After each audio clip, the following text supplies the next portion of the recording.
এটাই কি শেষ তৃণমূল কংগ্রেসের? লোকসভা ভোটের আগে এটাই কি শেষ প্রহর রাজ্যের শাসক দল অর্থাৎ তৃণমূল কংগ্রেসের? সন্দেশখালী ঘটনায় কি ডুবিয়ে দেবে তৃণমূল কংগ্রেসের পালতোলা নৌকাকে? আপাতত গতকাল একটি টিভি চ্যানেলকে দেওয়া সাক্ষাৎকারে ভোটকুশলী প্রশান্ত কিশোর যে বক্তব্যটি রেখেছেন সেটা কিন্তু রাজ্যে শাসক দলকে যথেষ্ট চিন্তায় ফেলে দিল। কেন? কারণ এই ভোটকুশলী প্রশান্ত কিশোর 2021 সালে তৃণমূল কংগ্রেসের হয়ে স্ট্র্যাটেজিস্ট মেকার বা প্ল্যান মেকার, ভোটের স্ট্র্যাটেজি মেকার হিসেবে কাজ করেছে। আর এই প্রশান্ত কিশোর রাজনৈতিক জগতে যতগুলি ভবিষ্যৎবাণী করেছে তার যথার্থতা কিন্তু মিলে গেছে হুবহু, বলতে পারেন 99%, 1% হয়তো মেলেনি। তাই বললাম যে গতকালের টিভি চ্যানেলকে দেওয়া সাক্ষাৎকার, প্রশান্ত কিশোরের সাক্ষাৎকার কিন্তু অবশ্যই চাপে ফেললো তৃণমূল কংগ্রেসকে আসন্ন লোকসভা নির্বাচনে পশ্চিমবঙ্গের ফলাফলের ব্যাপারে। কী বললেন প্রশান্ত কিশোর অবশ্যই আপনাদের সঙ্গে শেয়ার করব আমার এই ছোট্ট প্রতিবেদনে। তার আগে বড়দেরকে প্রণাম এবং ছোটদেরকে ভালোবাসা জানিয়ে আমি সীমান্ত আজকের এই প্রতিবেদন শুরু করছি। দেখুন, প্রশান্ত কিশোরের বক্তব্য অবশ্যই আপনাদেরকে বলবো, কিন্তু তার আগে আমি আপনাদেরকে বলে দিই যে ইতিমধ্যেই স্টেরয়েড যে ইঞ্জেকশন, সেই স্টেরয়েড ইঞ্জেকশনের কাজ করতে শুরু করে দিয়েছে কিন্তু রাম মন্দির বিজেপির হয়ে। অর্থাৎ আসন্ন লোকসভা নির্বাচনে বিজেপি অর্থাৎ ভারতীয় জনতা পার্টি ভোট ব্যাংক টানতে চলেছে কিন্তু এই রাম মন্দির, আসন সংখ্যা বৃদ্ধি করতে চলেছে কিন্তু এই রাম মন্দির। দেখুন, বিরোধী দলগুলির কাছে অন্তত 3-4টে বড় বড় সুযোগ ছিল যাতে তারা প্রধানমন্ত্রী নরেন্দ্র মোদীকে কোণঠাসা করতে পারে, কিন্তু বিরোধীরা কিন্তু সেই সুযোগকে যথার্থ কাজে না লাগিয়ে বরং বলাই যেতে পারে উল্টো কাজটি করে বসে।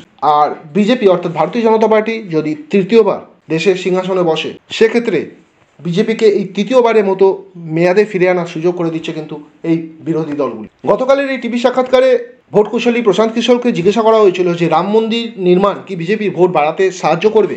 উত্তরে তিনি বলেছেন যে অবশ্যই এই মন্দির নির্মাণ বিজেপি কর্মী, সমর্থক ও ভোটারদের জন্য বাড়তি কিন্তু অক্সিজেন যোগাবে। এর পাশাপাশি ভোটের শতাংশ বৃদ্ধি পাবে। তবে দর্শক বন্ধুরা, আপনারা একটু যদি চিন্তা করেন যে রাম মন্দির তো একটা ইম্প্যাক্ট ফেলতে চলেছে বিশালভাবে সামনের লোকসভা নির্বাচনে বিজেপি সাফল্যের ক্ষেত্রে, কিন্তু আমার দৃষ্টিকোণ থেকে যদি বলি শুধু রাম মন্দির নয়, রাম মন্দিরের পাশাপাশি যে আর একটা উল্লেখযোগ্য দিক আছে সেটা হলো কাশ্মীর থেকে 370 নম্বর ধারাকে বাতিল করে দেওয়া। প্রচুর পপুলারিটি কিন্তু বাড়িয়েছে নরেন্দ্র মোদীর এই ঘটনাটি, এবং সর্বোপরি এই 370 ধারা বাতিলের কারণে অনেক অনেক ভোটার কিন্তু বিজেপির পক্ষে এসেছেন, যেমনটা আমি মনে করছি। আর এদিকে সামনেই লোকসভা ভোট আর জ্বলছে সন্দেশখালী, কতটা প্রভাব পড়বে শাসক দলের উপর? এই প্রশ্নটি গতকাল এক টিভি চ্যানেল সাক্ষাৎকারে প্রশান্ত কিশোরকে জিজ্ঞাসা করা হয়েছিল, এবং তার উত্তরে যে ভবিষ্যৎবাণীটি তিনি করলেন সেটি হলো যে 2019-এর মতো এবারও লোকসভা ভোটে কিন্তু বাংলায় ভালো ফল করতে চলেছে বিজেপি অর্থাৎ ভারতীয় জনতা পার্টি। এবং তিনি বলছেন যে গত লোকসভা ভোটের চেয়ে আসন কমার কোনো তো সম্ভাবনা থাকছেই না, বরং সন্দেশখালী ঘটনা বিরোধী শিবিরকে যথেষ্ট কিন্তু অক্সিজেন যোগাবে। আর পিকের এই ভবিষ্যৎবাণীটি কিন্তু যথেষ্ট চিন্তায় ফেলে দিচ্ছে, যথেষ্ট চাপে ফেলে দিচ্ছে পশ্চিমবঙ্গের শাসক দলকে। কারণ কি বলুন তো দর্শক বন্ধুরা? কারণ এই প্রশান্ত কিশোরী 2021 সালে একজন ভোট কুশলী হিসেবে তৃণমূলের সঙ্গে কাজ করেছিলেন, এবং তার হাত ধরেই এসেছিল অনেকাংশে সাফল্য।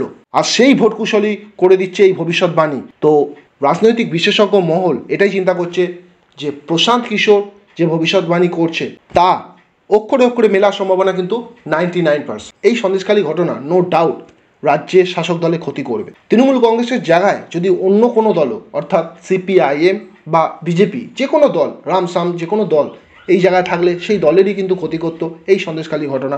তবে যদি আপনারা এই সন্দেশখালী ঘটনাকে ছেড়ে দেন, যদি আমরা বাদ দিয়ে দিই সন্দেশখালী ঘটনাকে, তাহলে সন্দেশখালী ঘটনা ঘটুক বা না ঘটুক, বাংলায় কিন্তু বিজেপির আসন বাড়ত, এবং সেটির সূচনা হয়ে গেছে কিন্তু গত লাস্ট লোকসভা নির্বাচনের ফলাফল।